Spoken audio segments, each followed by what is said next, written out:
কি হয়েছে? তোর নাম কি? তোর নাম কি? হ্যাঁ হ্যাঁ সাহেব। কয় টাকা আছে দেখি? দে টাকাগুলো আমারে দে। টাকা এই তো 2 নাম্বার গেটে টাকা ফালাই দিতেছে মানুষ।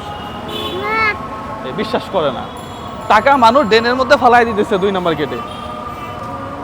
এই যে বিশ্বাস করে না, এখানে 70 টাকা না, ওইখানে 100 টাকা নোট, 500 টাকা নোট, 1000 টাকা নোট। মানুষ এটা ধর, এটা মানুষ এরকম করে নিয়ে, এরকম করে নিয়ে ফালাই দিতেছে রাস্তায় ড্রেনের মধ্যে। তুই কই আসিস জানিস না এটা? আরে তোর নাম কি? সাইদ। বাসা কই? মৌলভীপাড়া। তোর বাপ কই? হ্যাঁ, চৌমনি। কি করে? কিসের কাজ? তুই কি করিস? তুই কি করিস? তুই কি করিস? ভিক্ষা। কেন ভিক্ষা করিস? ভালো লাগে। এই ভিক্ষা ভালো লাগে আপনাদের কাউরে বলেন তো আপনি, যে একটু কমেন্ট করেন যে ভিক্ষা ভালো লাগে, এরকম কেউ আছেন কিনা? ভালো লাগে ভিক্ষা? হ্যাঁ, তোর তো স্বাস্থ্য মাস্ত ভালো, চেহারাও সুন্দর, চোখে দেখি সব। বলতো এটা কয় টাকা? তো পরীক্ষা হবে আজকে, বলতো এটা কয় টাকা? শূন্য কয়টা? শেখ মুজিবের ছবি আছে এখানে, কোনটা? জাতির জনকরে তুমি ঠিকই চিনো, জাকির জনকরে তুমি ঠিকই চিনো। হ্যাঁ, আচ্ছা, গতকালকে রাতে আমাকে এক ভদ্র মেয়ে আর কি, সে মেসেজ করছে যে ভাই আমার একটা হুইল চেয়ার দরকার। তো আমি বললাম যে কী করেন? বলতেছে আমি একজন হুইল চেয়ার পার্সন, আমি রাজশাহী পাবলিক ইউনিভার্সিটিতে পড়ি। আপনি বোঝেন, একজন হুইল চেয়ার পার্সন, সে মানে হুইল চেয়ারে বসে রাজশাহী পাবলিক ইউনিভার্সিটিতে পড়ে। আমি অবাক হয়ে গেলাম। পরে আমি জিজ্ঞাসা করলাম যে আপনি কি এখনও রাজশাহী ইউনিভার্সিটিতেই? বলতেছে আমার বাড়ি বগুড়াতে, চান্স হওয়ার পরে আমি ওইখান থেকে চলে আসছি, এখন বগুড়াতে পড়ি।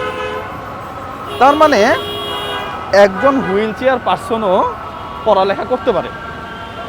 এই যে ছেলেটা হাতটা কাটা, মানে কি ওর বাপ মা চিন্তা করতেছে যে আমার কপাল খুলে গেছে, বাচ্চারা একটু ভিক্ষা করতে পাঠাই দেই।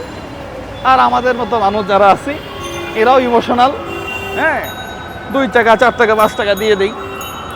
ফাইনালি যেটা হয়, এই ছেলেটাকে আমরা একটা ভিক্ষুকে পরিণত করতেছি। একটা সময় গিয়ে এ তো কাজ করবেই না, এ যেভাবে যে মৌসুমে টাকা পয়সা চাবে, মনে হবে যে এর চেয়ে দরিদ্র আর কেউ নাই।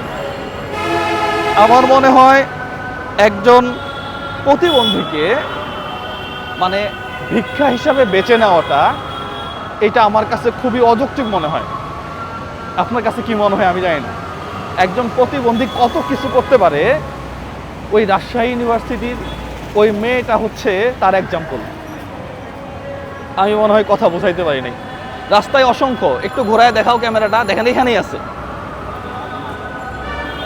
এখানেই আছে, দেখেন। আসলে কিছু কি বলার আছে? এরকম অসংখ্য, এরকম অসংখ্য। অথচ আমার দেখা সামিউল নামে একজন ছেলে বগুড়াতে একেবারে ফ্লোরের মধ্যে শুয়ে ব্যবসা করতেছে। আমার মনে হয় যে ইচ্ছা শক্তির ব্যাপার, পাশাপাশি এ তো অনেক কিছু হইতে পারতো, এর তো কোনো সমস্যাই নাই, একটা হাত নাই শুধু, এ ডাক্তার ইঞ্জিনিয়ার সব হইতে পারবে, কিন্তু এ হবে একটা সময় গিয়ে ভিক্ষুক।